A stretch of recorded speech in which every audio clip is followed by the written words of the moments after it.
হোসেন রাদিয়াল্লাহু তাআলাকে একটা নয় দুইটা নয় রে, যখন হোসেন রাদিয়াল্লাহু একটার পর একটা শত শত বেঈমানকে যখন শিরচ্ছেদ করা শুরু করে দিলেন,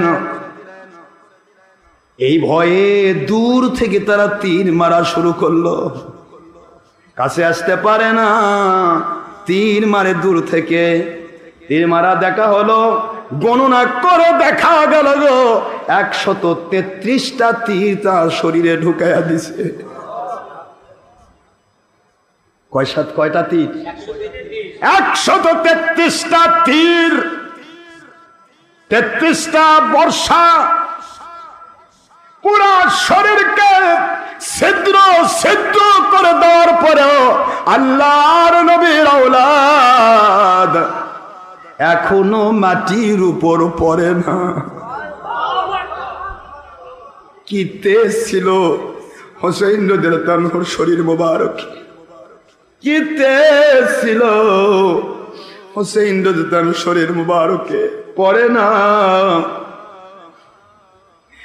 সীমার আসছে আমার নবীর দাওয়াতের কাছে, সীমারের দিকে তাকায় বলে, রে সীমার, আমার নবীজি আমার নানা জান আমাকে ওসিয়ত করেছিল, হোসেন রে স্বপ্নে দেখলাম সাদা কালো দোরা কাটা কুকুর তোমাকে কামড়াচ্ছে, তুমি তো শ্বেত প্রদর শ্বেত রুগ্ন, তোমার কিছু অংশ কালো কিছু অংশ সাদা। বুঝতে পেরেছি রে সীমার, আমার নবীর ভাষার সেই কুকুর তুমি। এ সীমার, আমার পুরা শরীরের ভিতরে আমার আল্লাহর হাবিবের চুমু রয়েছে, যেখানেই মারবি সেখানেই নবীর চুমু। আমার নবীজি ঘোড়া হয়েছে, আমি তার পিঠের উপর ঘোড়া বানায়া নবীজির শরীর মুবারকের উপরে নিয়ে নবী নামাজে সিজদায় পড়ে আছে। আমার নবীজি সাল্লাল্লাহু আলাইহি সাল্লাম ওনার পিঠের উপর চড়েছি রে, আমার আল্লাহ ওহী নাজিল করে দিয়ে বলে, হোসেনকে আরো দীর্ঘক্ষণ বসে রাখার জন্য সিজদার টাইম বাড়ায়া দেন। আমি সেই ব্যক্তির সীমার, আমি আমার নবীজি নানাজির শরীরের নানাজির শরীয়তের লঙ্ঘন করব না। মেরে ফেলো, আমার আপত্তি নাই, আমি শহীদ হব, তাতে কোনো আপত্তি নাই। আমি জানি 22,000 মানুষের সামনে আমি কিছুই না, কিন্তু পানি যদি বন্ধ না করতে 3 দিন থেকে আমার পরিবারের ভিতরে কোনো পানি নাই, আমরা কেউ পানি পান করতে পারি নাই। আমার স্ত্রী, আমার আহলিয়া সর্বানব, তার সন্তান 6 মাসের শিশু আলী আসগরকে পান করানোর মতো দুধ তার স্তনে নাই। দীর্ঘ 3 দিন যে পানি পান করে না, খাবার খায় না, কি করে তার শরীর টিকবেন? আমি তোমাদের কাছে আলী আসগরকে নিয়ে গেলাম, আমি তোমাদের শত্রু হতে পারি। 6 মাসের শিশু তো কাফেরের কাছেও শত্রু না, 6 মাসের শিশু তো ইহুদির কাছেও কোনো শত্রু না, খ্রিস্টানের কাছেও শত্রু না। 6 মাসের শিশু সে তো দুনিয়ার কোনো কাফের মুশরিকের কাছেও শত্রু না। কাফের মুশরিক দেখলেও 6 মাসের শিশুকে নিয়ে আদর করে। আমার সন্তানটাকে নিয়ে গেলাম, পানি আমি পান করব না রে, আমার সন্তানকে একটু পান করার সুযোগ দাও। বাহিরে তোমরা আমার নাদুস নদুর যারা নুরানি যারা আওলাদের রাসূল 6 মাসের শিশুকে তোমরা কলিজায় তীর মেরে দিয়েছো। আমার সন্তান শুধুমাত্র কেন আল্লাহর জিকিরের মধ্য দিয়ে আস্তে করে ঘুমিয়ে গেল। শহরবানুর কাছে বললাম, শহরবানু গো, এমন এক পানি পান করালাম, জীবনে আর কোনোদিন পানির জন্য সন্তান বিরক্ত করবে না। আমার সন্তানের আমার সন্তান 6 মাসের শিশু, এই শিশুর কলিজায় যখন তারা তীর মেরে দিয়েছে, আমি যেন অন্তর্দৃষ্টিতে দেখতে পেরেছি গো শহরবানু, আমার নানাজি নিজের হাত মোবারকে কাউসারের পানি আমার আমার আমার 6 মাসের শিশু আলী আসগরকে পান করায় দিছে। রাজের বাইরে বাঁচতে চাইতাম যদি তোমরা আমাকে মন্ত্রী বানায় দিতে, কিন্তু ইসলাম জিন্দা হতা হ্যাঁ হর বাহ কারবালা কে বাদ। আমি আজকে বাতিলের সাথে আপোষ করলে কিয়ামত পর্যন্ত কোনো ভালো মানুষ পাওয়া যাবে না, শুধু বাতিলের সাথে আপোষ করে চলবে। ঠিক না ভাই? ঠিক। আমি আপোষ করলাম না আমার নানাজির শরীয়তকে টিকে রাখার জন্য। ভাই ভাই তোমাদের 2 রাকাত নামাজ পড়ার সুযোগ দাও। আমি আমার নানার সমস্ত হুসাইন ভক্ত যত সত্যিকারের আল্লাহওয়ালা তাদেরকে শিখিয়ে দিতে চাই, সবক দিতে চাই, মরণের সময়ও নামাজ ছাড়া যায় না। বাবার আমার নামাজ ছাড়বেন না। আখি নবী সাল্লাল্লাহু আলাইহি ওয়াসাল্লাম আল্লাহর দিদারের সময় নামাজ ছাড়েন নাই। হোসেন রাদিয়াল্লাহু আনহুর ভক্ত দাবি করবেন আপনি, নামাজ পড়বেন না, হয় না। আপনি আমার ভক্ত দাবি করবেন, বেনামাজি হবেন, এটা হয় না। ঠিক না?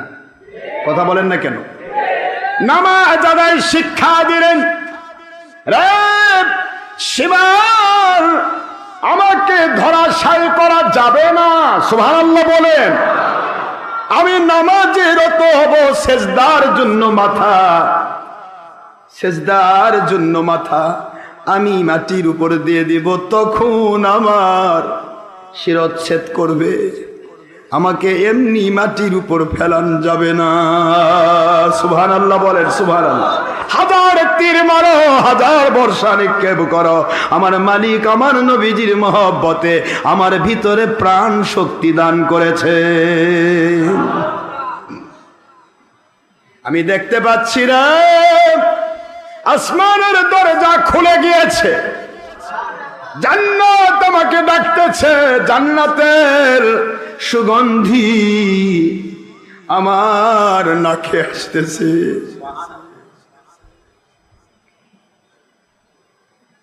নামাজে রত হলেন, সেজদায় গেলেন, শিরচ্ছেদ করা হলো। সেজদারত মানুষটার উপরে 1 নয় 2 নয় গো 70টা ঘোড়া দাবড়ায় নিয়ে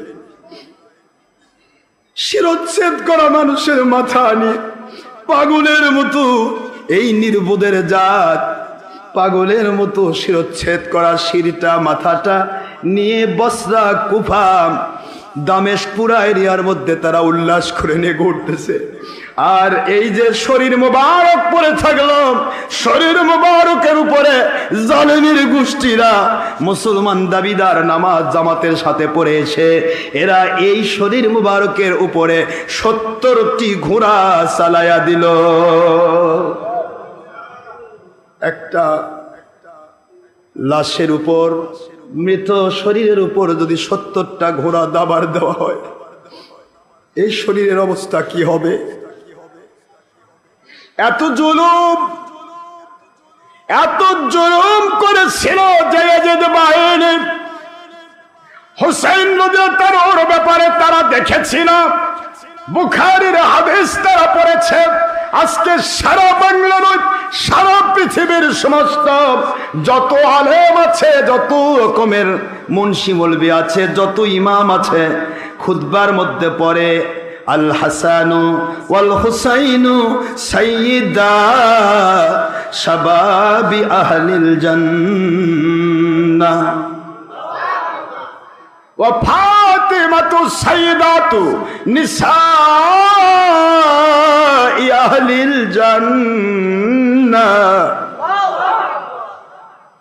হাসান হুসাইন রাদিয়াল্লাহু আনহু জান্নাতের সর্দার, বুখারীর হাদিস। জান্নাতের সকল পুরুষের কি আম্মাজান? এই 2 জনের আম্মাজানের নাম কি?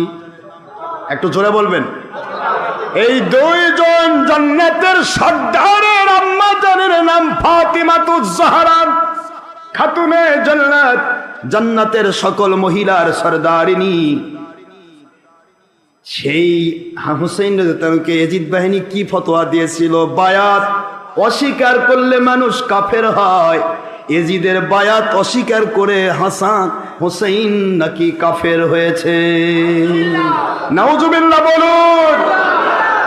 সেই ইয়াজিদ বাহিনীর প্রেতাত্মা, সেই ইয়াজিদ বাহিনী আজকে যারা, তারা কি করে হুসাইনের ভক্তদেরকে ভালোবাসবে? হুসাইনের ভক্তকে কেন ভণ্ড বলবে না? হুসাইনের ভক্তকে কেন তারা কাফের বলবে না? তাদের আব্বা যেটা, যার রক্ত দ্বারা তারা তৈরি হয়েছে, সেই ইয়াজিদ বাহিনী তো আমাদের হুসাইন রাদিয়াল্লাহু তাআলাকে কাফের ফতোয়া দিয়েছিল। এত টেনশন কেন? আপনি একদিকে হোসেনেরও ভক্ত হবেন, আরেকদিকে ইয়াজিদ বাহিনীর প্রশংসা নেবেন? এতই সোজা? আপনি ইয়াজিদ বাহিনীর ঘোষণার মহব্বত করবেন, তাহলে আপনি হুসাইন থেকে দূরে সরে যাবেন। কিয়ামতের দিন ইয়াজিদ ওদের জন্য সুপারিশ করে জাহান্নামে নিয়ে যাবে। আর আমাদেরকে হুসাইন এবং হুসাইনের নানা আল্লাহর হাবিব দোজাহানের বাদশা মুহাম্মদুর রাসূলুল্লাহ সাল্লাল্লাহু আলাইহি ওয়াসাল্লাম নিজে ঘোষণা দিয়েছেন, আমার হাসান হুসাইনকে যা ভালোবাসলো সে আমাকে ভালোবাসলো। আমার হাসান হুসাইনকে যে কষ্ট দিল সে আমাকে কষ্ট দিল। আমার নবীজি পাক সাল্লাল্লাহু আলাইহি ওয়াসাল্লাম আমাদের হুসাইন বাহিনীকে সুপারিশ করবেন। এখন যে যার সুপারিশ চায়, তো যারা হুসাইন রাদিয়াল্লাহু তাআলা বিরোধী তারা ইয়াজিদকে কয় কি রহমতুল্লাহ আলাইহি, আরো বাড়াই দিছে ইদানিং রাদিয়াল্লাহু আনহু। সেই ইয়াজিদ বাহিনী কি ঈদে মিলাদুন নবী চিনবে? হযরতে যায়নাল আবেদিন রহমাতুল্লাহ আলাইহিকে বলা হলো, হুজুর এত বড় দরজার আপনি আওলাদে রাসূল, আপনি কেন হাসেন না? জীবনে আপনার চোখে মুখে হাসি দেখি নাই, জীবনে আপনার চোখে মুখে, এটা বন্ধ করে, চোখে মুখে হাসি দেখি নাই। হযরতে যায়নাল আবেদিন রাহমাতুল্লাহ আলাইহি বলেন, রে আমার মহব্বতের মানুষ, আমার আব্বা জানের মহব্বতের মানুষ, আমার নবীজির মহব্বতের মানুষেরা শোনো, আমি জয়নালকে হাসতে দেখো নাই, কোনদিন হয়তো হাসতে দেখবা না। কারবালার যে ঘটনা রে, ওইটা যদি তোমরা দেখতে, আমার সামনে যে ঘটনা ঘটেছে, আমার জিন্দগিতে দুঃখ ছাড়া কোনদিন আমার চোখে মুখে হাসি আসে না। কত দুঃখ পেয়েছে তারা। আর সেই দুঃখ দেওয়া বাহিনীকে কয়েরা কি রহমতুল্লাহ আলাইহি রাদিয়াল্লাহু আনহু। এই ইয়াজিদ বাহিনী আমাদের ভালোবাসবে? কথা বলেন, বাসবে? ইয়াজিদের রক্তে গড়াছে। আর সমস্ত হক্কানি ওলি আউলিয়া যারা, তারা আওলাদে রসুল, রসুলের রুহানি সন্তান।